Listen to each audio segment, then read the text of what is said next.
regardez, vous pouvez laisser passer la lumière. Vous pouvez devenir spirituel, en fait. Vous pouvez réduire cette densité et vous spiritualiser. Et à travers ça, en fait, prendre du recul, en fait, sur notre condition terrestre, en quelque sorte, et ce qui engendre les traumatismes qui engendrent nos maladies. C'était pour réagir un peu à ce que vous disiez. Oui.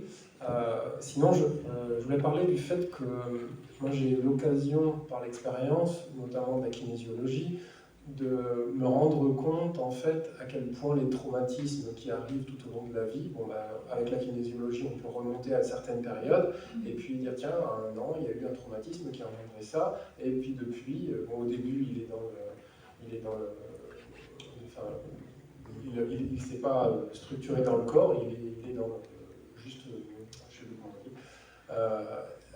Et en fait, petit à petit, il se sclérose en maladie en fait, dans le corps. Et le corps, effectivement, va créer une douleur à un endroit, ou voir une maladie et tout ça. Et ce que j'ai appris, justement par l'expérience, c'est-à-dire que toutes ces idées qu'on rumine et tout ça, c'est qu'on cherche à en sortir, en fait, en quelque sorte. On cherche à trouver la solution, comme dans un labyrinthe, on cherche la sortie. Quand on en est conscient. En fait, on n'en est pas conscient, mais on sent qu'il y a un truc, quoi, en quelque sorte. Effectivement. Alors déjà, mettre des mots dessus, ça permet de le conscientiser d'une certaine façon et de se dire, bon, c'est dans cette direction-là que je vais le chercher. Mais en fait, ça ne sert à rien de conscientiser parce que on cherche juste à enlever le résidu traumatique, en fait, le résidu énergétique traumatique. La cicatrice, on la gardera toute notre vie. Par contre, l'énergie résiduelle du traumatisme, celle-là, on peut l'enlever. On peut arriver avec des techniques, je sais pas, il y a l'EDR, différentes choses, des techniques oculaires et tout ça, à ne plus avoir cette énergie traumatique qui reste en nous, en fait. Et donc, on est avec ça, on acquiert des traumatismes au fur et à mesure de notre vie, parfois dans notre enfance, au moment où on est vulnérable notamment. Et par exemple avec la surpensée, en fait, la surintellectualisation, que vous disiez tout à l'heure, et au fur et à mesure de notre vie, on apprend à justement prendre du recul et à évacuer en fait cette énergie résiduelle, si on peut. Tout le monde cherche ça, même la médecine allopathique, même tout ça. Qu'est-ce qu'ils cherchent? Ils cherchent à nous donner des moyens qui nous permettent de nous réaligner pour pouvoir laisser justement passer l'énergie. Alors on parle de lumière, mais en fait c'est l'énergie qui circule dans tout le corps. Hein. C'est de ça dont on parle, je pense. Pour pas justement qu'il y ait de nœuds ou de choses qui se sclérosent à certains endroits dans le corps. Et vous avez une question? Oui. Non, c'est pas... En fait, effectivement, je trouve que l'appareil dont vous parlez est une manière inconsciente de pouvoir donner la possibilité au corps de se réaligner, en fait, en quelque sorte. Et tout ce que vous avez développé, qui était très très juste, hein, c'est pour moi encore que de la théorie. Parce que, qu'est-ce que j'en fais? Et justement, et c'est là où on pourrait parler longtemps de toutes les thérapies psy et tout ça, qui pour moi ne peuvent pas être justes parce que le chemin, c'est pas par la pensée qu'on va y arriver. Et le cadeau que m'a fait la dantosophie, et l'hypnodantosophie, parce que ça aussi c'est un cadeau, c'est de me rendre compte que tous ces traumatismes, les gens vont les régler en dessous du niveau de la conscience. À un moment donné, ils vont se retrouver devant le traumatisme réglé, alors qu'ils n'ont rien fait, entre guillemets, intellectuellement, mentalement pour le faire. Je prends l'exemple d'un gars incroyable qui ne supportait pas son corps, mais depuis qu'il était tout petit et tout ça, et c'était même du domaine presque du suicide. Et il écrit un témoignage 2 ans après en disant « Mais un matin, je me suis réveillé et je me suis aimé, et j'ai pas compris pourquoi. » C'est incroyable, c'est ça. De faire un exercice comme ça et de se dire « Tiens, je n'ai plus les pensées que j'avais avant. » Mais ce que je veux dire, c'est qu'il n'a rien fait mentalement pour y arriver, parce que mentalement, il n'y a aucune solution. On n'a pas les clés mentalement. On pourrait répéter 20 fois « J'ai eu un traumatisme, j'ai eu ce traumatisme, j'ai eu ce traumatisme. » Si on ne met pas en place des actes véritables, donc de volonté, on ne sortira pas de nos traumatismes. Et c'est ça qui est fantastique, c'est que quand on commence à voir ces gens qui se mettent en route, leur bouche s'harmonise. Et le corps ne mange jamais. Quand la bouche s'harmonise, quand je vois y arriver des gens dans mes rencontres, quand je les voyais arriver, quand je les voyais métamorphoser entre 2 rendez-vous, je savais déjà ce qui s'était passé dans la bouche, sans avoir vu la bouche. Parce que la bouche est à l'unisson. Donc, C'est ça qui est fantastique, c'est qu'on touche à un endroit qu'on ne peut pas palper. Je ne pourrais jamais prouver scientifiquement tout ce qui s'est passé. J'en ai aucune idée et je m'en fous. Je m'en fous, parce que sinon je vais encore rentrer dans l'intellect, je vais encore rentrer dans des conneries. J'ai encore le souvenir de notre rencontre avec les anciens, tout ça. J'ai une amie qui nous fait un topo sur la peur qui était magnifique, qui nous fait un topo sur la peur magnifique, et au bout d'un moment je la laisse faire, et puis à un moment donné je lui dis, elle commence à parler de différents endroits du cerveau, quelles étaient les peurs, tout ça, et je lui dis, mais Marjorie, on s'en fout d'où passe la peur. Qu'est-ce qui est important, c'est qu'est-ce que j'en fais de ma peur dans ma vie. Et qu'est-ce que j'en ai à foutre qui passe par l'encéphale, le biencéphale, le triencéphale, le machin, qu'est-ce que j'en ai à foutre? Et il est là, on est en train de mourir avec toutes ces théories comme balance qui sont d'ordre philosophique, qui sont d'ordre dogmatique, mais derrière il n'y a rien. Et c'est ça qui est fou. Tout ce que nous n'avons pas pu régler parce que c'était totalement inconscient, nous allons arriver à le sortir par l'inconscient. Mais donc sans aller le chercher, on va dire. Et c'est ça le drame. Le drame, c'est qu'un psy, imagine un psy qui est capable de te sortir le conflit, s'il est capable de le sortir, parce que c'est pas évident non plus, mais imaginons qu'il est capable de sortir le conflit. Bon, il amène le conflit, là, donc il amène la merde dans la blouse nationale. Et il est là le truc. Donc tout le canal qui est à l'heure actuelle de psychiatre, de psychothérapie, de psychanalyse, sauf les personnes qui sont capables d'utiliser, j'ai quelqu'un qui m'en a parlé tout à l'heure, d'être une psychologue qui va aller chercher comment cette personne peut se sortir de son histoire, c'est-à-dire lui donner les rails, lui donner les mains, lui donner les outils de sa vie. Et c'est ça, on cherche tous les méthodes, sauf qu'on voudrait le truc magique, la potion magique, comme quand on appuie sur un ordinateur pour avoir le machin qui sort tout de suite. Alors que c'est pas comme ça que ça se passe. Je dis à longueur de journée à tous mes amis dentosophes, la dentosophie et l'anthroposophie, elle m'a appris, alors que j'étais pas du tout comme ça, la patience. Moi, j'étais un ancien rugbyman qui allait très très vite. Tout ce que je faisais, j'avais des capacités incroyables. Moi, j'étais tout sauf patient. De tout. Et j'ai vraiment compris ça. La patience.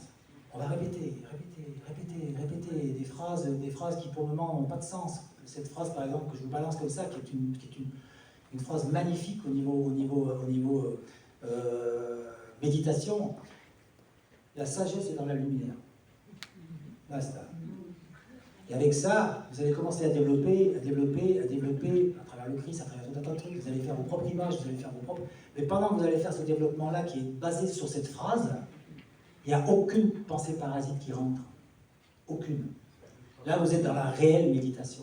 Parce que le nombre de personnes que j'ai vues, moi, on venait me voir, qui méditaient depuis 20 ans, et qui avaient une bouche complètement dévastée, j'avais envie de leur dire, toi, il y en a plus loin de la queue.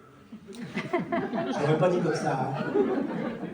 Parce que c'était une évidence, quoi. Le nombre de personnes qui sont parties dans le mysticisme, qui sont persuadées, qui sont dans la spiritualité, tout ça, ils sont dans une spiritualité, même quelquefois les plus spirituels, c'est les anthroposophes, c'est ceux qui sont restés dans l'anthroposophie, qui sont restés dans l'anthroposophie intellectuelle, alors que Steiner a écrit dans tous ses livres, si vous restez dans l'anthroposophie intellectuelle, vous allez devenir encore plus égoïste, et puis plus orgueilleux.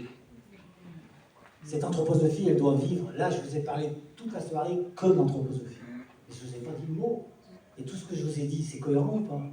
Et c'est ça qui est fantastique, c'est d'aller chercher le bon sens que les enfants ont, avec notre capacité d'analyse d'adulte, mais sans être pollué par tout ce qu'on nous a enseigné.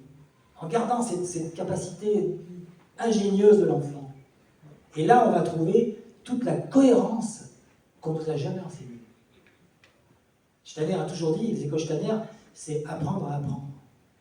C'est pas ingurgiter et balancer des tonnes et des tonnes d'informations à un enfant et de changer d'heure à chaque fois.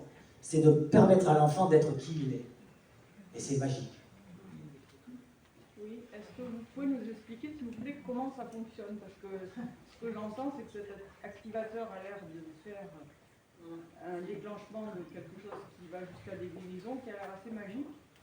Oui, ben c'est ça qu'il ne faut pas. Oui, mais à part prendre cet activateur oui, je vais en parler. et se poser, Ouais. qu'est-ce qui se passe? Comment ça fonctionne? Voilà. Alors, ne pensez pas que c'est magique, et puis en plus, l'activateur, il y est pour rien. Ok? C'est moi dans l'activateur. Alors, par contre, ce qu'il faut savoir, parce que c'est vachement important quand même s'il n'y a rien de mécanique, mais au niveau des fonctions, nous sommes tous plus ou moins. Alors, je vais vous faire le dessin. Ça, c'est les dents du haut. Ça, c'est les dents du bas. Je vais me mettre de profil. D'accord, vous voyez là, ça va. Ça c'est dents du haut, c'est dents du bas. Et nous sommes tous pratiquement ce qu'on appelle en supracclusion, c'est-à-dire il y a un recouvrement excessif des dents du haut par rapport aux dents du bas. Je ne vais pas rentrer dans les détails de ce que ça correspond.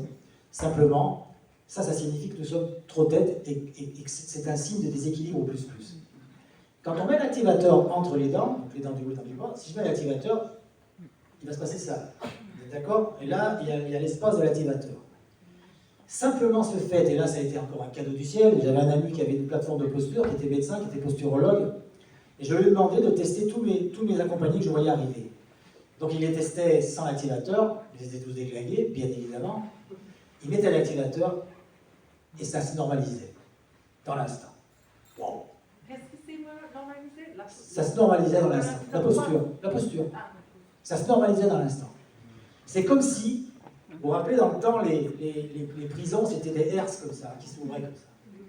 Et j'ai eu cette image, c'est comme si on ouvrait la porte de prison pour libérer l'individu. Alors, dans l'instant où il y avait l'appareil, on est bien d'accord, si vous enleviez l'appareil, on partait, on est d'accord. Donc, c'était comme si c'était une respiration. Donc, cet appareil nous amène, attends 2 secondes, cet appareil nous amenait à cette respiration. Donc ça, c'est la première étape, ok ? Et dès qu'on mettait cet appareil, on avait une respiration nasale, on avait une déglutition qui se mettait en place, on avait tout un tas de fonctions neuro-végétatives qui sont toutes en dessous du niveau de la conscience, qui étaient progressivement récupérées sans la conscience. Ok ? Bon. Mais l'étape la plus importante, bien évidemment, c'est l'arrêt, c'est la pause. C'est le moment où je vais mettre cet activateur et où je vais arriver à ce que cet activateur m'apporte un bien-être, c'est-à-dire à cette séance de pause m'apporte un bien-être, m'apporte quelque chose qui fait que je vais être différent après qu'avant. Et c'est cette répétition régulière, tous les jours, et en mettant à l'appareil aussi la nuit, que petit à petit, je vais commencer dans ma vie de tous les jours, sans l'appareil, à faire la même chose, à me poser régulièrement, avec mon caddie à la caisse d'un supermarché où il y a 5 personnes devant moi, au lieu de me dire putain ça me fait chier, j'ai ça à faire, je oublie et je m'arrête parce que je peux m'arrêter partout. Au feu rouge, je vais le klaxonner parce que ça va trop vite, pas assez vite, je me pose. C'est-à-dire que je reviens en moi, par exemple avec cette phrase dont je vous ai parlé, c'est-à-dire que c'est tout un travail d'arrêt sur l'image. Et c'est que ça, mais c'est énorme, c'est gigantesque, parce que très peu de gens y arrivent. Et c'est pour ça qu'on les voit régulièrement et qu'on les accompagne régulièrement et tout ça, parce que les gens replongent, ils replongent, et à chaque fois on remonte, et on remonte, et on remonte. Et chaque fois c'est le travail de l'être humain qui le fait, c'est jamais nous. J'ai répondu à la question ou pas? Alors, en partie. Ouais, et l'autre partie alors?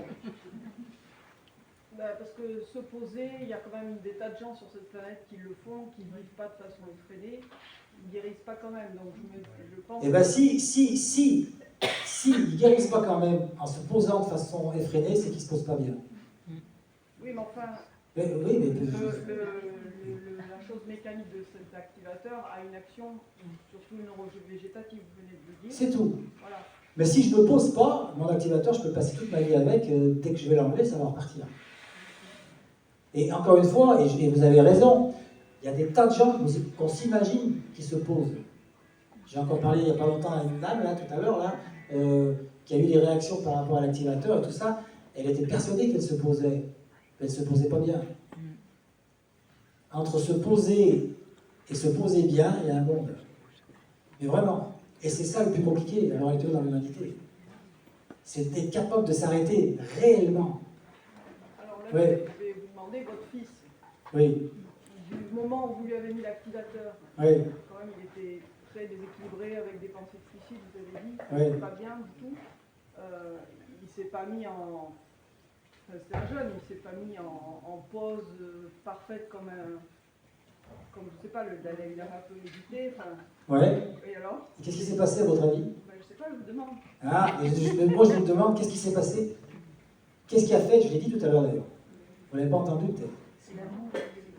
C'est l'amour que je lui ai donné. J'étais passé complètement à côté de mon fils, qui avait 9 ans, et ma fille qui avait 7 ans. J'étais le dentiste connard qui va travailler pour ramener de l'argent dans le foyer, comme la majorité du monde actuel. Hein. Je lui dis, allez, attends, on va finir. Il faut que j'ai 3 micros là. Et j'étais donc comme la majorité du monde actuel, quand je dis connard, j'y vais avec une grande tendresse. Hein. Et pour la première fois, mon fils a pris conscience que j'allais m'occuper de lui comme je ne l'avais jamais fait. Et c'est ce qui va se passer avec tous les enfants, ils ne vont pas s'arrêter, ils ne vont pas méditer les enfants. On va s'occuper d'eux comme on ne l'a jamais fait. Parce qu'en même temps, les parents vont s'occuper d'eux, vont s'investir, vont s'arrêter, vont se poser. Quelquefois, même, je demande aux enfants, aux parents, de mettre la main là, pour qu'ils puissent sentir à quel niveau l'enfant il travaille avec les muscles masséters, là. Serrez les dents, vous avez des muscles là, non, ils sont bons. Mais surtout, les parents vont s'arrêter. Comme ils ne l'ont jamais fait, sinon le gamin ne serait pas comme ça.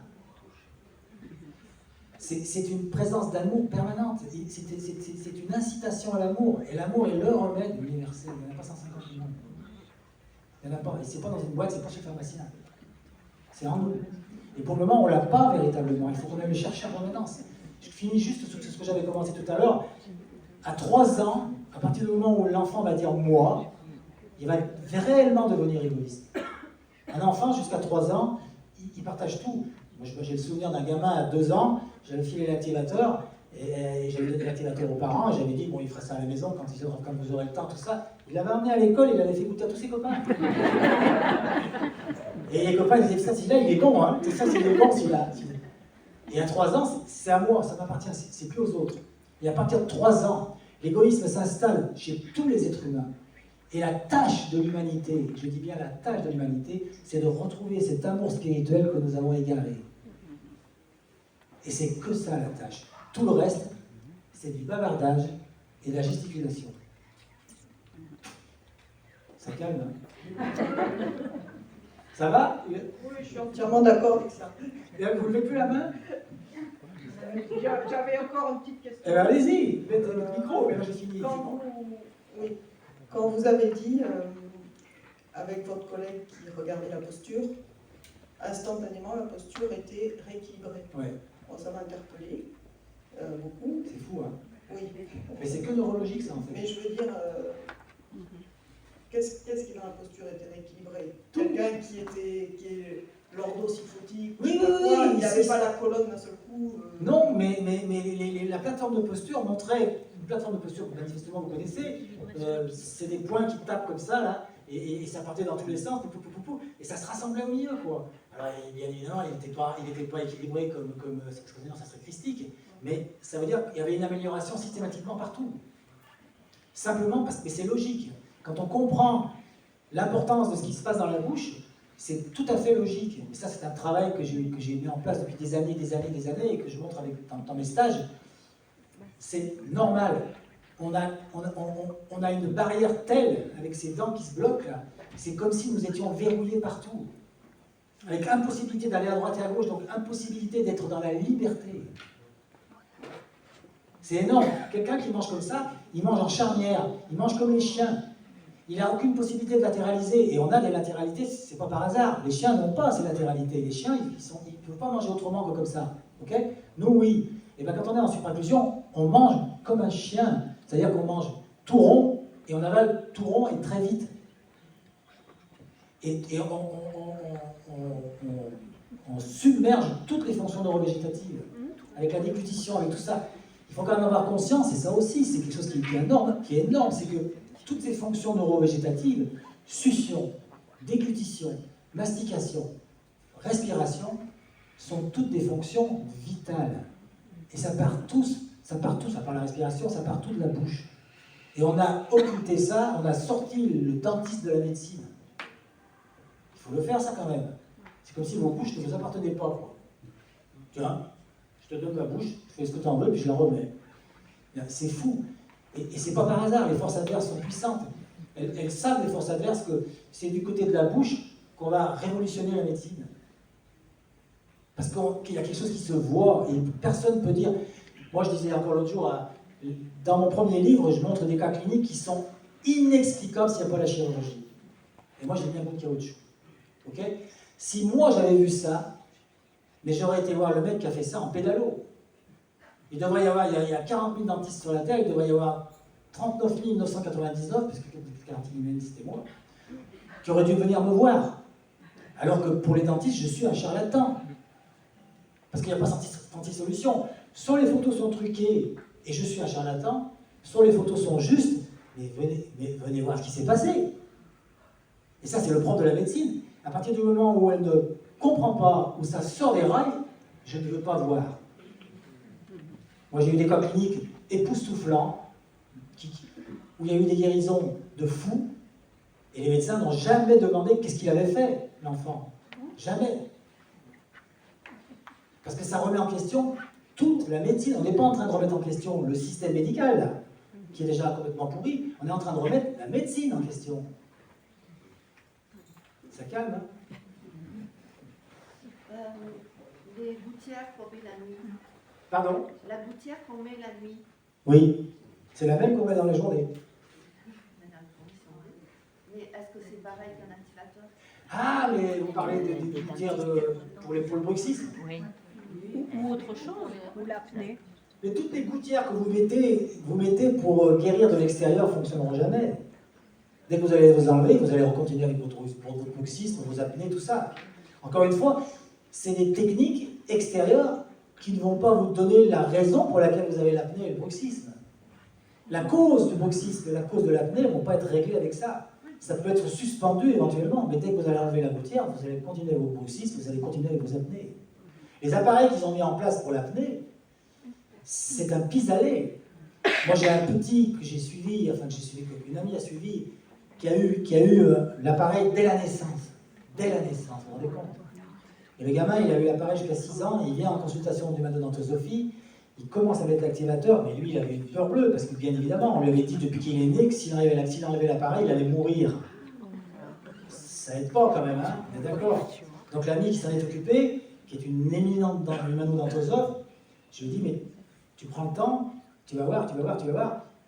Et à un moment donné, il a eu une telle confiance, parce que ça aussi, c'est tellement énorme. Il n'y a aucun enfant à l'heure actuelle qui a confiance à l'adulte. On ment tout le temps. Et ils le savent, les enfants. Ils ne peuvent pas se livrer, les enfants. Et quand ils viennent chez nous, on parle d'eux à eux, et pas aux parents. Les parents sont à côté, à la première consultation, et après, les parents restent dans la salle d'attente et on s'occupe que de l'enfant. Et on va amener une telle confiance à l'enfant qu'il va commencer à poser tout ce qu'il n'arrivait pas à dire. Et déjà ça, c'est déjà un début. C'est énorme. Et à partir de ce moment-là, il va mettre en route des choses parce que uniquement par amour et par confiance avec moi ou avec tous les humanodontosophes. C'est-à-dire qu'on passe à un autre niveau de conscience. Et l'enfant le perçoit tout de suite. Et il va, quelquefois, entre le moment où je lui raconte ça et la fois d'après où j'ai pas encore mis l'appareil en caoutchouc, il a déjà la bouche à bouger. Parce qu'il a entendu les choses, parce qu'il a ressenti la chose, parce qu'il a ressenti qu'il y avait un amour inconditionnel quand j'ai un enfant en face de moi. Je vais reposer la question différemment. Ouais. Si par exemple je prends ma gouttière et que je respecte le Protocole. Merci. Le protocole de me poser avec ma gouttière en conscience. Est-ce que... Pas de problème. Vous mettez ce que vous voulez dans votre bouche. Ah, mais c'est des gouttières qui sont fixées sur les dents. C'est une gouttière, mais C'est rigide. Ah, qui est clipsée, c'est pas une gouttière qui bouge. Non, C'est pas la même chose, je non, mais elle est la rigide mets. en plastique. Je l'enlève, je la mets. Ouais. Je veux faire Non, parce que ça bloque les dents, là. Ben oui, ça me Oui, non, j'ai pas compris ça, parce qu'il y a des gouttières, il existe des gouttières maintenant, c'est vendu de partout, voilà. Okay. Non, oui, tout ce qui est d'ordre, qui vient de l'extérieur, ça va vous bloquer quelque part. Voilà. Si je peux... Moi, je voudrais. Allez-y. Oui, par rapport à la gouttière, du coup, pour revenir là-dessus, Ouais. pour avoir eu la gouttière du coup plastique là, Rigide. et avoir commencé l'activateur, je peux plus mettre, j'arrive plus à la mettre en fait. Je sens que mes dents, j'ai assez pour. Elle rentre plus. Et elle rentre plus. Ouais, c'est normal. Et elle me gêne alors qu'avant elle me faisait du bien. C'est ça. Ouais. Là, il y a le micro. Il y a quelqu'un. Et attends, il y a un micro là, prends passer un micro. Vas-y. Juste, je me posais la question en fait un petit peu de la plus-value de l'activateur, notamment chez les enfants, puisque vous disiez que en fait, ce qui est un peu bénéfique, c'est l'amour que portent les parents à leur enfant et qui leur permet de trouver un certain équilibre. Bon, aujourd'hui, on est dans une société où les enfants, bon, à 3 mois, on les met dans une crèche et c'est d'autres qui s'occupent des enfants plutôt que des parents, mais dans le cas de figure où ce serait voilà, le cadre familial, où on s'occupe de l'enfant, notamment du 0 à 3 ans, et on est constamment dans l'écoute de l'enfant, est-ce que derrière, il y a une plus-value à lui mettre un activateur si déjà, aux prémices de son enfance, il a eu cet amour est-ce qu'il devient un être équilibré en fait? Est-ce qu'il a besoin derrière finalement de mettre un activateur? Alors, je sais pas si je suis assez mais oui, je rebondis sur un mot, ça me suffit.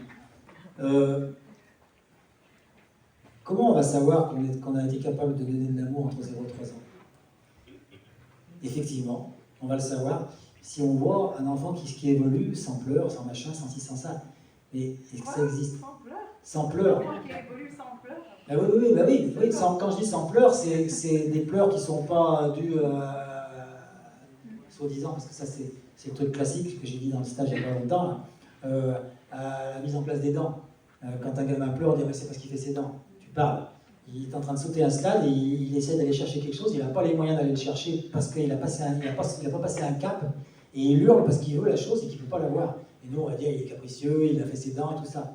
Donc ça voudrait dire que la mère et le père, je pense que c'est vous, tous les deux là, donc déjà dans la grossesse, il n'y a eu aucun stress, il n'y a eu aucun événement pathologique, il n'y a aucun machin, il n'y a aucune peur, il n'y a rien du tout. Il n'y a rien du tout. Ça veut dire que donc, les parents ont fait un travail total sur leur propre peur, donc sur leur égoïsme.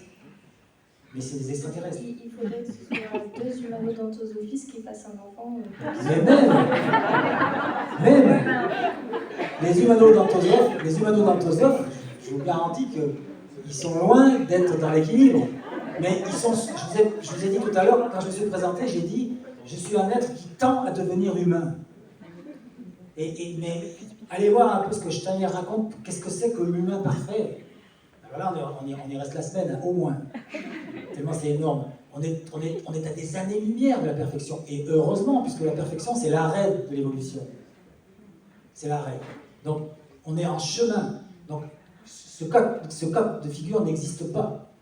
Il existe quand quelquefois, dans les stages, quelqu'un me dit, mais si on a une bouche équilibrée, j'ai dit, arrête-toi déjà, là, c'est bon, laisse tomber, ça n'existe pas. Donc arrête de partir sur les si, ici. C'est là que je sors la grande phrase, si ma tante en avait, ça serait mon oncle. Très philosophique. Je vous remercie pour le truc. Je voulais juste faire une remarque, quelque chose qui m'a fait sourire quand vous avez dit que les médecins, souvent, quand ils ne cochent pas toutes les cases, finalement, ils pensent que ça n'existe pas, ou alors ils ont des phrases comme c'est dans votre tête, ce genre de choses. Et ça m'a fait sourire parce que moi, j'ai fait le concours PACES.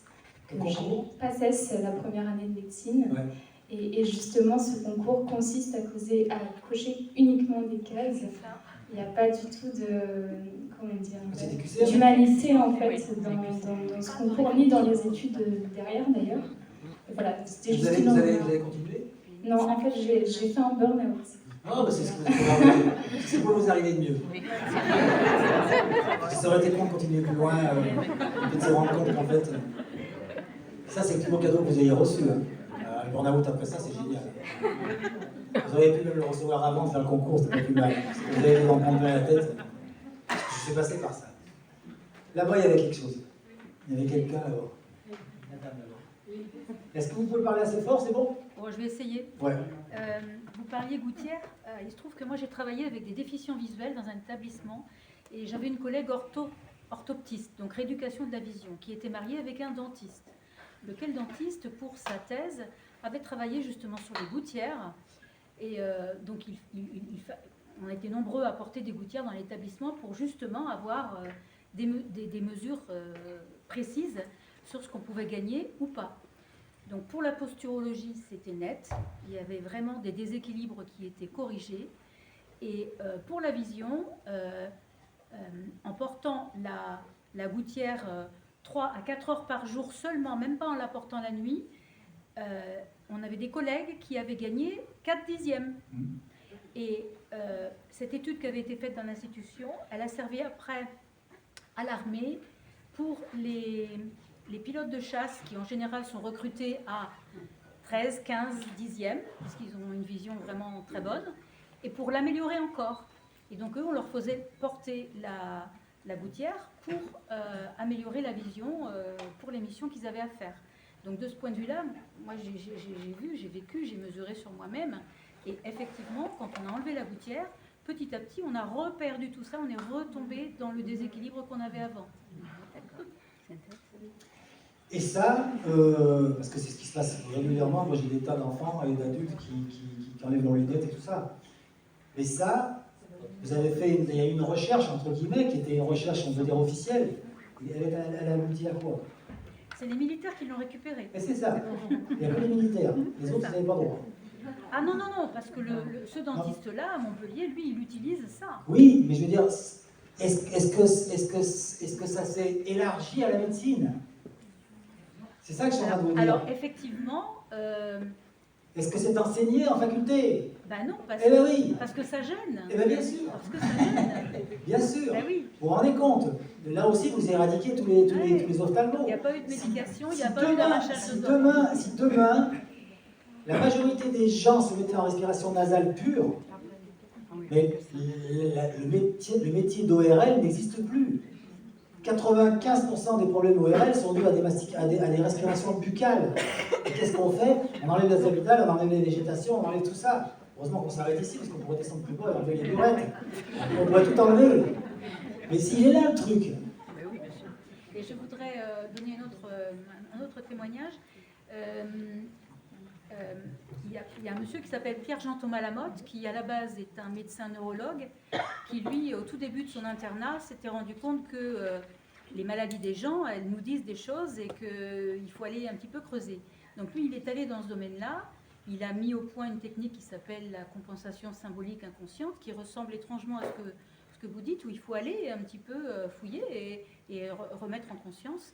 Et il cite le cas d'un enfant qui avait des dents parfaitement mal alignées, et lui, comme il a une bonne idée de la symbolique du corps, il a réussi à comprendre pourquoi cet enfant-là, il avait ses dents comme ça, pourquoi il se comportait comme ça, il a posé les bonnes questions à l'enfant, il y a eu effectivement des émotions qui sont remontées, et cet enfant, en quelques jours, ses dents se sont réalignées.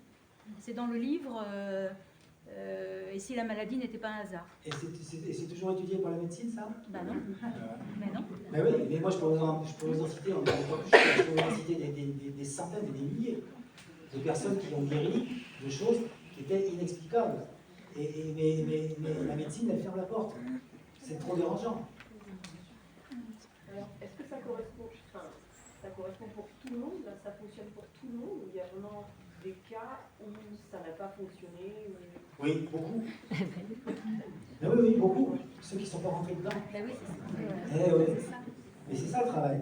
Toutes nos tâches, quand les gens, par exemple, avec mes amis d'Anthrosoft, prennent un téléphone qui avaient pris rendez-vous et qui disent c'est pas la peine que je vienne parce que je ne mets pas l'appareil, et ils le savent tous, c'est parce que tu ne mets pas l'appareil qu'il faut surtout que tu viennes. Ben oui, parce que c'est une sinusoïde, on replonge jusqu'à ce qu'à un moment donné, on ne replonge plus. Mais il y en a un paquet qui arrête, parce que c'est trop compliqué, parce que ça demande des forces de volonté qui ne sont pas capables de mettre en place. Et bien sûr, je le fais exprès, moi, quand je montrais ça, des fois j'ai fait rarement des trucs au tout début, j'étais plein d'espoir, moi je suis un utopique, je suis un vrai utopique, je suis un grand naïf. Et j'espérais justement révolutionner, apporter ma pierre à l'édifice, donc j'ai rencontré les scientifiques et tout ça, quoi. Et ben, j'ai vite compris que non, ça ne servait à rien, quoi. Ça servait à rien. Et donc, volontairement, je commençais mon speech en disant j'ai 80% d'échecs. Enfin, dans le monde de la médecine, c'est 80% d'échecs de coucher, quoi. Mais dans le monde dentaire, c'est pareil. Et je rectifiais, je vous ai dit ça pour vous choquer. En fait, j'ai 80% d'expérience qui me permettent de comprendre pourquoi il y a des échecs. C'est pas la même chose. Est-ce que votre activateur pourrait être remplacé par un autre objet avec le même comportement en parallèle? Mais bien évidemment. L'activateur, on ne va pas le garder toute notre vie. Oui, c'est qu'à un moment donné, et quand je vous ai dit tout à l'heure, quand on met l'activateur régulièrement dans la journée, à un moment donné, moi je ne le mets plus. De temps en temps, je le reprends parce que ça me pose tout ça au niveau de la bouche dans la nuit, mais à l'autant je ne le mets plus. Parce que j'ai remplacé les séances d'activateurs sans activateur. Quand je suis dans le train, quand je suis dans un avion, quand je suis en avion, j'y vais jamais. Mais bon, je me pose, j'ai pas l'activateur sous la main. Donc, mais j'aimais bien quand même mettre l'activateur simplement pour voir la tête des gens dans le train, quoi. Là, je disais, putain, il est déformé. Hein. Et je me disais, qu'est-ce que vous dites? Je parlais avec l'activateur. Il est fêlé, donc il est déformé et il est fêlé. Donc j'ai toujours aimé rigoler, donc c'est pas s'arrêter maintenant. Hein. Dommage. Moi, je dirais que pour avoir découvert la dentosophie il y a peu, je dirais que le travail il commence avant l'activateur, parce que pour moi, le travail il a commencé quand j'ai commencé à bouquiner le livre. Ouais. Et j'ai réfléchi à ma façon de manger déjà. Ouais. Oui, à droite, à gauche. Quand on rencontre la personne pour la première fois, on ne met pas l'activateur la première fois. La première fois, dans le protocole, il est impératif maintenant qu'ils aient lu le livre, parce que c'est d'abord une force de volonté déjà de décider de lire le livre. Il faut l'acheter, il faut le lire. Donc déjà, ça calme la majorité des gens qui ont vu de la lumière et qui croient que ça va arriver tout seul. Donc on a déjà sélectionné. Moi, il m'a sauvé la vie, mon livre. Hein. Il m'a sauvé la vie. Bon. Ils arrivent et le challenge, c'est en voyant simplement leur bouche en 1 minute de leur dire qui ils sont. Mais on ne fait pas de psychothérapie, on ne fait que révéler qui ils sont. Au niveau caractère, au niveau tempérament, au niveau masculin, au niveau féminin, enfin bref. Et là, la personne, elle ressort, elle se dit, mais c'est pas possible. Et donc, on met l'activateur seulement. Moi, à l'époque, je ne voulais pas être le dernier qui a parlé, qui a raison, donc je l'ai laissé repartir en leur disant, vous allez faire ce que vous voulez, vous allez faire les tests que vous voulez, vous allez rencontrer qui vous voulez, et si vraiment ça vous parle, c'est vous qui prenez rendez-vous. Bon, maintenant, on fait un peu autrement, mais toujours est-il que l'activateur, il est posé à la 2e séance. Okay, on montre le protocole, on montre comment il faut le faire, mais à la première séance, comme on va leur faire toucher du doigt le côté de mastication, là, je vais vous faire l'expérience tout de suite, là. Imaginez que vous ayez une cacahuète ou une amande dans la bouche, et regardez, faites le geste, regardez de quel côté vous allez la mettre dans votre bouche. Regardez, de quel côté il y a de la force, de quel côté vous allez la croquer, de quel côté vous sentez la force. Et vous allez vous rendre compte que vous mangez toujours de ce côté-là. Et le côté droit c'est masculin, le côté gauche c'est féminin. Donc, la personne qui vient manger systématiquement à droite, je vais lui demander, avant le prochain rendez-vous, de prendre conscience d'aller manger à gauche quand il est dans la conscience. Ça va déjà obliger la personne à arrêter de s'alimenter comme un malade et de discuter avec tout le monde dans le repas sans savoir ce qu'il bouffe. Et de prendre conscience, c'est le premier arrêt sur l'image. Le monde spirituel ne nous a pas donné le repas par hasard. Il nous a donné le repas pour qu'on se pose. Oh mais non, on ne se pose pas, on avale tout rond. Okay, donc déjà la personne qui mange à droite, je vais lui dire, quand vous pouvez, quand vous avez conscience de la chose, mangez à gauche. Et dès que vous allez commencer à parler, vous allez repartir à droite sans avoir la conscience. Et ça va vous obliger à prendre la conscience, ce que vous venez de dire. Donc c'est pour ça que quelquefois, entre le premier rendez-vous et le deuxième, alors que l'appareil n'a pas été posé, la bouche a déjà bougé. Si la personne s'est mise en route. Parce que si elle se met en route, dans le repas et qu'elle fait ce travail, elle est véritablement présente à ce qu'elle fait. Et la déglutition, c'est un acte magique, la déglutition. On vous parle, depuis le Covid, on vous parle du système immunitaire. Posez la question à tous ces mecs qui nous ont parlé pendant 15 ans, 2 ans, les 15 mecs qui étaient au sommet, là, vous savez, ceux qui savent tout. Posez-leur la question. Donc qu'est-ce que c'est que le système immunitaire? Posez-leur vraiment la question. Pas des conneries du système limbique, c'est les lymphocytes, machin, et tout ça. Non, c'est quoi le système immunitaire? Ils n'en savent rien. Ils n'en savent rien. Il faut avoir la conscience. Et là, c'est un peu de la médecine chinoise, que nous avons des méridiens partout, mais nous avons 2 grands méridiens, un postérieur et un antérieur, et les 2 se rejoignent derrière les incisives supérieures pour celui qui est en avant, et au bout de la langue pour l'autre. Et quand on avale, faites l'expérience, avalez votre salive. Qu'est-ce qui se passe? La langue est au palais. Et on avale 2 fois par jour de façon inconsciente. Et c'est un acte qui nous permet de faire la boucle énergétique, qui nous permet de nous réénergétiser, comme on pourrait dire, et qui stimule notre système immunitaire. On n'a besoin de personne, on n'a besoin d'aucun vaccin, d'aucune connerie pour stimuler le système immunitaire. Il n'y a que nous qui sommes capables de le faire. Et donc cette déglutition, elle est fondamentale. Si on n'avale pas, on est mort. Et la majorité, il y a beaucoup de gens qui sont avec une langue basse et qui ne peuvent pas avaler. Et quand j'ai su que spirituellement, la langue, c'est le moi dans la bouche. C'est une réalité ou pas? Qui décide dans la bouche, théoriquement? La langue. Sauf comme on est des robots, la langue elle fait ce qu'elle veut. Je ne suis plus maître de ma langue, alors que je devrais être maître de ma langue. Donc ça va loin, hein. Il y en a deux de suite, là. La dame était derrière, d'abord, il me semble. Que pensez-vous de couper le frein de langue? De couper le frein de langue. Il y a des freins de langue qui sont trop courts pour permettre justement cette... Ouais, alors j'étais chirurgien avant, hein, donc j'ai coupé en tort à travers. Et à partir du moment où j'ai rencontré l'odontosophie, j'ai pu couper un frein. Mais il y a véritablement, si l'enfant ne peut pas s'allaiter, on va être obligé d'y passer, mais c'est rarissime. Le frein, c'est un petit truc, une petite fibre de rien du tout. L'être humain, il est au-dessus de ce petit frein de rien du tout. Quoi. Il est au-dessus de tout ça. Et quand il se met en route, il va développer son truc. Mais là encore, la chirurgie, c'est un constat d'échec de la médecine, on est d'accord. C'est quand la médecine ne sait plus qu'on va voir le chirurgien. Le frein de la langue, il est extrêmement rare qu'on soit obligé de le couper. Si vraiment l'enfant ne s'allaite pas, oui, on va y aller. Mais c'est exceptionnel, vraiment. Et là, juste la rééducation linguale, du coup... avec l'activateur, ça va se faire tout seul. D'accord, mais sans activateur, faire une rééducation linguale... Mais le problème, c'est que sans activateur, faire une rééducation linguale, ça veut dire que je vais me mettre devant une glace et consciemment, je vais essayer de le faire. Et je ne peux pas rééduquer des fonctions en dessous du niveau de la conscience par la conscience. Voilà pourquoi on a tout faux avec toutes nos rééducations. Tout faux. On doit aller chercher en amont ce qui n'a pas été intégré, sans la conscience. Et avec l'activateur, ils vont se mettre en respiration nasale, ils vont mettre la langue au palais, parce que pour pouvoir avaler, ils vont être obligés, sinon ils vont être gênés avec l'activateur. Ça va se faire sans que je donne aucune consigne. Voilà, sans niveau de conscience chez l'enfant. Rien. Ah bah non, un enfant, tu vas dire, putain, tu vas dans le palais, tu te poses, tu t'arrêtes machin, enfin, ça va, oui, je vais jouer. Et puis il aura raison, j'irai jouer avec lui. Non, c'est sans le niveau de la conscience. Madame devant. Vous avez répondu parce que moi j'ai eu un fils qui a dû faire une rééducation de la langue. Moi déjà j'ai découvert que ça existait.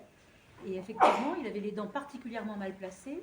Mais après la rééducation de la langue, ses dents se sont replacées. Il n'y a pas eu besoin d'orthodontie.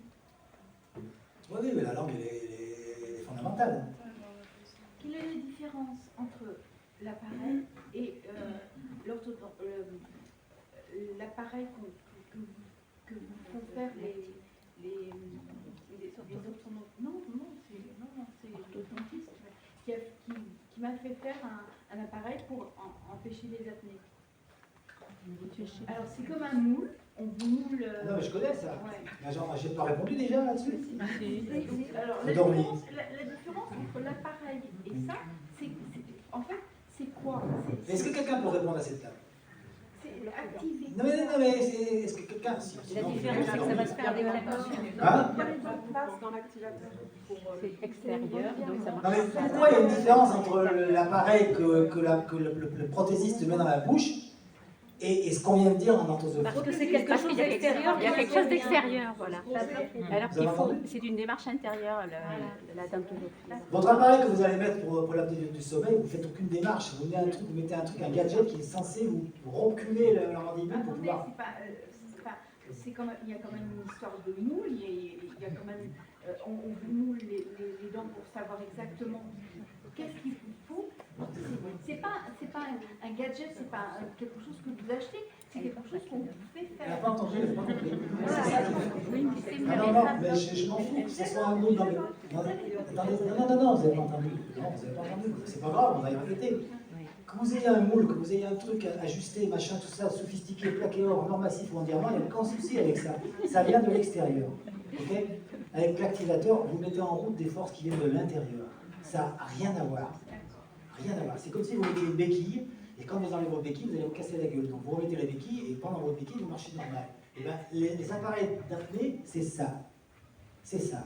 Et si demain, si vous avez un appareil justement pour l'apnée, si demain vous vous amusez à rentrer vraiment dans la dentosophie, vous allez voir que votre appareil, il va aller à la poubelle. Vous n'en aurez plus besoin. Vous allez arrêter les apnées. Toutes. Sans exception.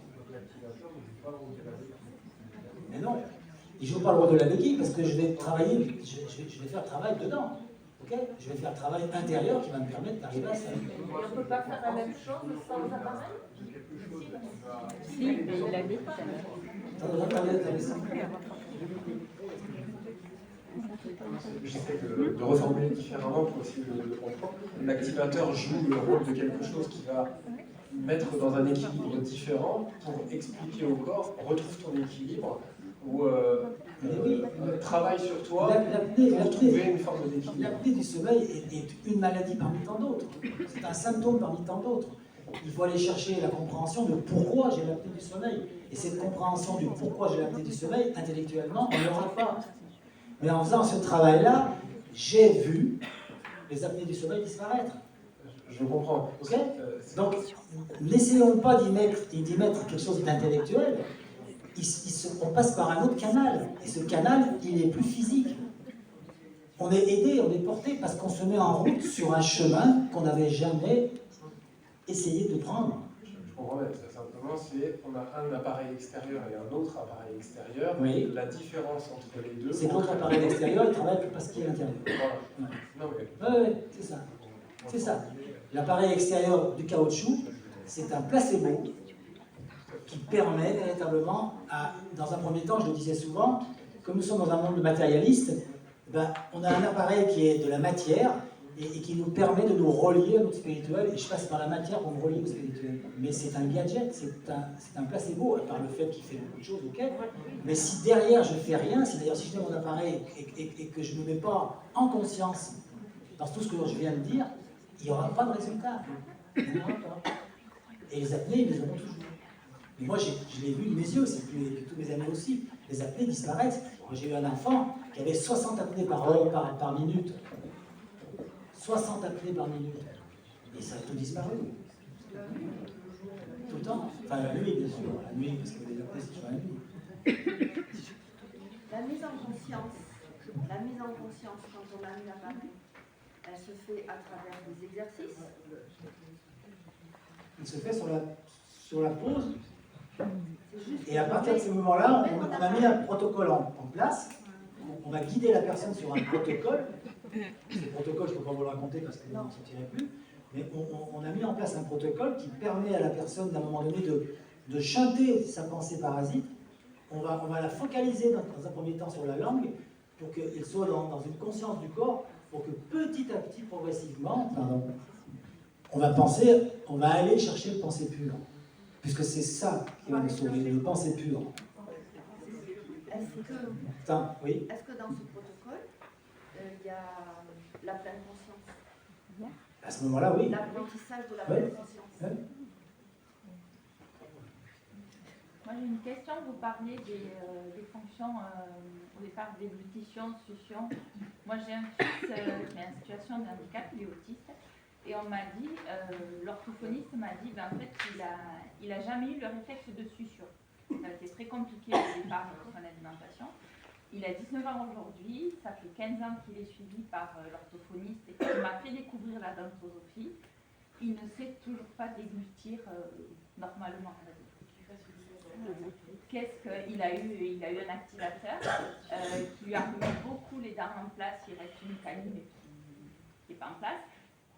On a arrêté parce qu'il a trouvé une façon de respirer par la bouche avec l'activateur dans la bouche, donc avec plus l'efficacité. Est-ce qu'il y a moyen de toujours progresser pour agréer cette déglutition ou pas? Là, je vous conseille de passer par la réorganisation neurofonctionnelle de Béatrice Padovan. Mais l'orthophoniste suit cette technique. Et d'essayer de coupler avec la dentosophie. Et de voir jusqu'où vous pouvez aller. Hein. C'est ce que j'ai fait pendant des années avec Marianne. Voilà. Non, mais vous disiez pas la réorganisation neurofonctionnelle en même temps. Si, si, avec son orthophoniste. Il continue encore ça avec son orthophoniste. Avec son orthophoniste, c'est elle qui fait la réorganisation neurofonctionnelle. Ok. Ouais. Je ne peux pas vous dire plus là. Ouais. Je pense que fondamentalement, je ne sais pas comment c'est fait tout ça, mais j'ai vu des résultats parce que Béatrice Padovan, ça a été une amie, je l'ai rencontrée très tôt et on a vraiment travaillé ensemble. Il y avait des résultats exceptionnels hein, au Brésil, vraiment. Après, il a énormément progressé, hein, ouais. Mais on ne peut pas arriver là. Alors peut-être qu'il faut accepter de là où il est. Ouais. Ça aussi c'est intéressant. Ça demande à nous d'avoir une acceptation de il est à cet endroit-là maintenant et qu'est-ce qu'il a à vivre de ça aussi. dans ce karma-là. Vous savez, je dis souvent où sont les plus handicapés? Oui. Ouais, les handicapés sont là pour nous apporter quelque chose, véritable. D'ailleurs, on le voit bien, en général, c'est un tsunami dans la maison. Je veux dire, soit il y a un rejet total, soit il y a une mise en charge, une prise en charge des parents de façon exceptionnelle. Et il se passe quelque chose qui ne se serait pas passé s'il n'y avait pas eu une malformation dans un des enfants. Bon, je donne cet exemple-là, bon, je ne sais pas si tout le monde connaît, mais j'ai un ami qui est devenu un ami extraordinaire, qui est un condamné à mort qui s'appelle Roger McGovern aux États-Unis, que j'ai rencontré il y a plus de 20 ans. Et il a été condamné à mort pour un crime qu'il n'a pas commis. Il est rentré à 22 ans en prison, il a fait 30 ans du couloir de la mort, on est arrivé à le sauver 2 fois de l'exécution et après on a pu le sortir du couloir de la mort, il est dans une prison maintenant condamné à vie, ça va faire l'année prochaine, ça fera 40 ans. Et il a donc vécu 10 ans d'enfer, bien sûr, et à un moment donné, il a eu une révélation qui lui est arrivée. Et c'est un amour inconditionnel, cet homme. Si j'ai un livre que je vous conseille de lire, c'est celui-là. Vous allez rencontrer ce que c'est que l'amour universel. Et je l'ai eu encore récemment, il me disait, Michel, je suis à ma place à cet endroit-là, quoi. C'est-à-dire que j'œuvre comme peut-être j'aurais jamais œuvré si j'avais pas eu cet événement-là. Il en est là, le gars, 40 ans, qu'il est en prison. Il te sort ça, avec un sourire, t'as l'impression qu'il est au Club Med. Moi, quand j'ai rencontré cet homme, j'ai lu son livre, c'était en 2006, il y a eu avant son livre et après son livre dans ma vie. Parce que c'est une leçon d'amour inconditionnel. Et il a révolutionné la prison là où il est. Il y avait des gars qui s'entretuaient, qui mangeaient ensemble et qui se tapaient dans le dos. Il a créé, il y a des gens qui sortaient de la prison, qui étaient rentrés avec la haine et qui sortaient avec l'amour. Non mais vous connaissez ça en prison en France? C'est quoi le titre? Eh ben je ne me rappelle jamais. Ben, c'est lui, c'est Roger McGovern et Pierre Prader-Van.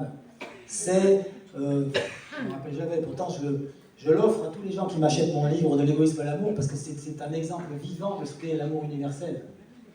Et cet homme, il est venu sur la terre pour ça, il le sait maintenant. Et il sait qu'il sortira de prison le jour où Dieu aura décidé qu'il n'avait plus rien à faire en prison.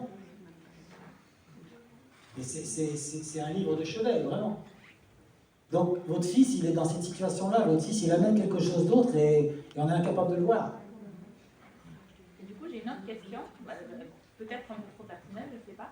Tout à l'heure, vous parliez de l'amour inconditionnel que vous aviez eu envers votre femme et qui a eu la maladie d'Alzheimer. Moi, mon fils a 19 ans aujourd'hui. Je pense que je l'aime énormément. Mais je n'ai pas cet amour inconditionnel. Il va être adulte et pour l'instant, son avenir, c'est soit être avec nous, soit être un foyer de vie. Je pense que le foyer de vie, c'est pas ne va rien lui apporter, mais je ne sens pas la force de le prendre en charge. Comment comment trouver cet amour? Vous voyez, si je vous rencontrais en rencontre de Dantosophie, dès le début de votre propos, vous voyez comme vous êtes dans l'émotion? Vous êtes d'accord? Ok? Et dès qu'on est dans l'émotion, on est dans l'égoïsme. Je ne peux pas aider quelqu'un si je suis dans l'émotion. Et ça, c'est fantastique aussi.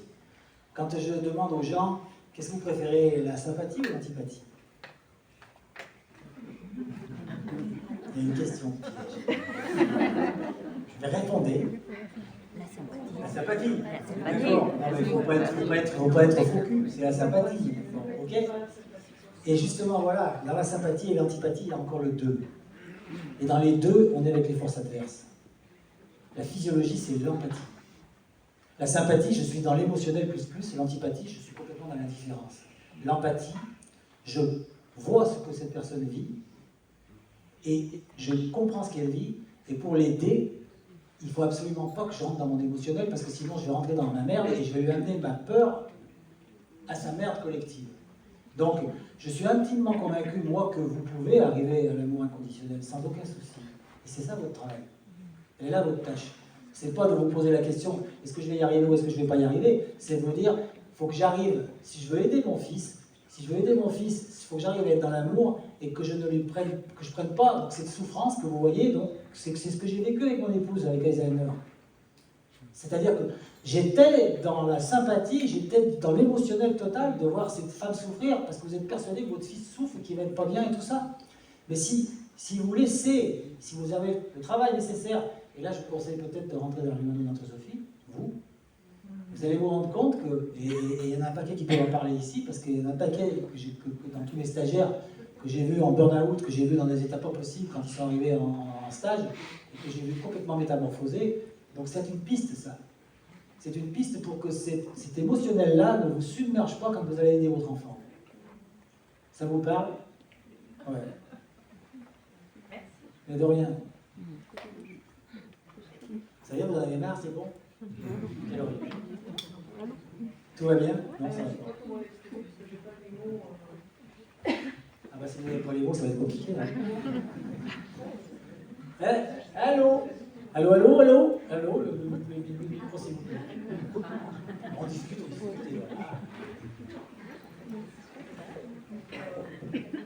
Dans notre famille, on a des problèmes respiratoires, donc on ne respire pas vraiment avec le nez, donc j'ai grandi en respirant avec la bouche. Et du coup, moi, j'essaye avec Marianne d'utiliser l'activateur. Moi, je n'y arrive pas aujourd'hui, et je sais que je suis dans l'émotionnel. Mais c'est pas que ça, enfin, c'est la base certainement, mais au niveau de la respiration, j'ai l'impression d'étouffer, etc. Et je souffre de ne pas respirer correctement avec les deux narines, ça ne m'arrive quasiment jamais, dans certaines circonstances, en vacances, loin. Et vous êtes persuadé que vous n'y arrivez jamais? Si, ça arrive. Donc ça veut en dire fait, que c'est cet possible. été, si. Donc ça veut dire que c'est possible. C'est possible. Voilà. C'est possible, et, mais sincèrement, il y a des hauts et des bas en fait quand on essaie l'activateur, et puis c'est vraiment un travail psychologique. Parce que mon fils, en l'occurrence, je me suis dit, ah bah, il est pareil, ma mère est pareille, tout le monde est pareil, c'est normal, tant pis, ben voilà. Circuler. Et en fait, je vois que mon fils, il respire bien avec, il a une mâchoire qui a progressé, je suis épatée, mais j'y croyais déjà. Après, c'est lui qui a fait le travail. En attendant, merci Marianne. Elle y est pour rien. Si. Non, elle y est pour rien. Elle y est pour rien. Non, le boulot, c'est votre fils. Oui, mais on l'a rencontré. Ok, mais ça c'est l'étincelle, mais l'étincelle, elle peut rester étincelle. Le feu, il va s'allumer, hein, on est d'accord. Nous sommes des lampadaires. Ok, il y a de la lumière, et on regarde, et on peut éclairer quelqu'un à la lumière. Mais si tu veux continuer dans l'ombre, je peux rien pour toi. Et donc, ça veut dire que, à partir du moment où tu es capable de respirer par le nez, à partir du moment où tu le sens et tu le conscientises, tu peux le reproduire quand tu veux. C'est un état d'être qui va te mettre dans la conscience de... essayer de faire des séances entre guillemets de sophrologie, c'est-à-dire de guider cette respiration, d'emmener cette respiration, de la suivre, toi, par le nez qui va rentrer dans tes poumons et tout ça. C'est des exercices que je fais, moi, avec les accompagnés, et des personnes qui, eux, étaient en capacité totale de ne pas respirer par le nez, et qui pensaient que c'était pas possible. Pendant 5 minutes, je les ai respirés par le nez. Ils s'en rendaient pas compte. Et au bout de 5 minutes, je leur disais, vous voyez, si vous n'avez pas respiré, vous seriez violet. Et à partir du moment où tu as la conscience que c'est possible, ça n'existe pas quelqu'un qui ne peut pas respirer par le nez. Ça n'existe pas. C'est tous les mécanismes qu'on s'est mis intérieurement. Évidemment, si tu mets en route le zinzin, tu peux mettre tout l'activateur de la Terre. Si tu mets en route le zinzin et les pensées parasites, mais fais un ping-pong. Accepte que les pensées parasites arrivent et reviens dans toi-même avec cette langue, avec cette respiration. Repars avec les pensées parasites et reviens, fais un ping-pong pour qu'à un moment donné, ça s'installe. C'est pas possible que ça puisse pas s'installer. C'est pas possible. Il n'y a rien qui est irréversible. Rien.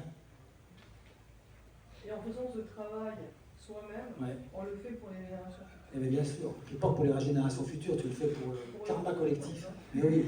Parce que tu te mets en route dans un chemin qui va t'amener bien au-delà de la respiration.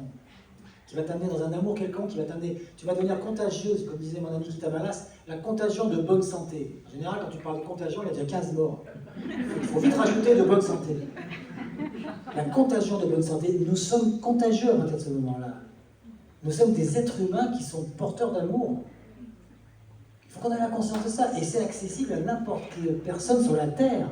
C'est pas réservé à une élite À la Macron. Pas les gros mots, s'il vous plaît. C'est bon, il y a longtemps qu'on a Ça doit sortir. Pas d'insultes et pas de gros mots. Hein. Ah, pas du tout. On est d'accord. Oui, Oui, je pense que je veux parler assez fort. allez-y. Donc, en fait, c'est cette évolution vers la bonne santé. Vous pensez qu'on peut le faire sans traverser l'émotion, parce que l'émotion, c'est égoïste. L'émotion nous ramène à l'égoïsme. L'émotion nous ramène toujours à l'égoïsme. Steiner dit une chose, je ne me rappelle plus la phrase exacte, il le dit, je ne sais plus comment il le dit, mais vous commencerez véritablement à vivre quand vos yeux arrêteront de pleurer. Ouais. Ah oui, oui. C'est toujours la bouffée émotionnelle qui est trop forte, tout le temps, et on revient à ce qu'on a dit tout à l'heure, c'est le cerveau du cœur qui nourrit le cerveau de la tête, et pas l'inverse. Le cerveau de la tête est au service. Pleurer, on se sent détendu après, on a une prise de conscience. Ah mais oui, on a expulsé dans l'instant quelque chose qui était en surcharge. Vous avez vu le film Vice Versa? Qui? Vous avez vu le film Vice Versa? Non, j'ai des versa versi. Non, je rigole, c'est pas vrai. Regardez-le.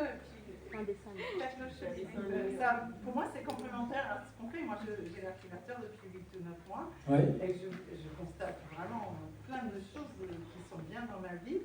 Et surtout, je remarque tout de suite les tensions des autres dans leur bouche et quand ils sont les dents serrées. Et donc, pour moi, c'est le seul indice que j'ai pour l'instant que je sais que ça commence à se détendre. Et c'est trop tôt pour constater que mes dents n'étaient pas très déformées non plus. Donc je suis très contente de ce travail. C'est quel rapport avec l'émotionnel? Moi, je trouve que moi, je ne peux pas le séparer de travail aussi que je fais sur le fait d'accueillir les émotions quand ils remontent. Ah non, si mais... je commence à me juger, mon émotion c'est l'égoïsme, je risque de le retenir et donc déformer les dents. Non, mais tout est lié, ne mélangez pas tout. L'émotion arrive, acceptez l'émotion, il n'y a pas de souci. La pensée arrive, acceptez la pensée. Vous n'êtes pas là pour vous combattre comme ça. C'est simplement de se dire que tant que je suis dans mon émotion, je suis dans mon ego. C'est moi qui ai l'émotion, c'est personne d'autre. Quand j'ai une émotion, je la reçois de quelque chose, je la reçois de l'extérieur, je la reçois, ok? Et si je suis pas, si à un moment donné, si vous rentrez vraiment dans les modes d'anthroposophie, et les amis peuvent en parler, on en a parlé dans la voiture, vous allez être surpris de vous rendre compte que cet émotionnel va plus être là, alors qu'il était fréquemment avec votre fille, avec votre machin, avec votre mari, avec tout le temps, et à un moment donné, il n'y est plus. Et là... On est passé par l'émotion. Mais on est passé dessus, mais bien sûr qu'il faut passer par ça. Non, mais je veux dire, le fait d'être dépassé,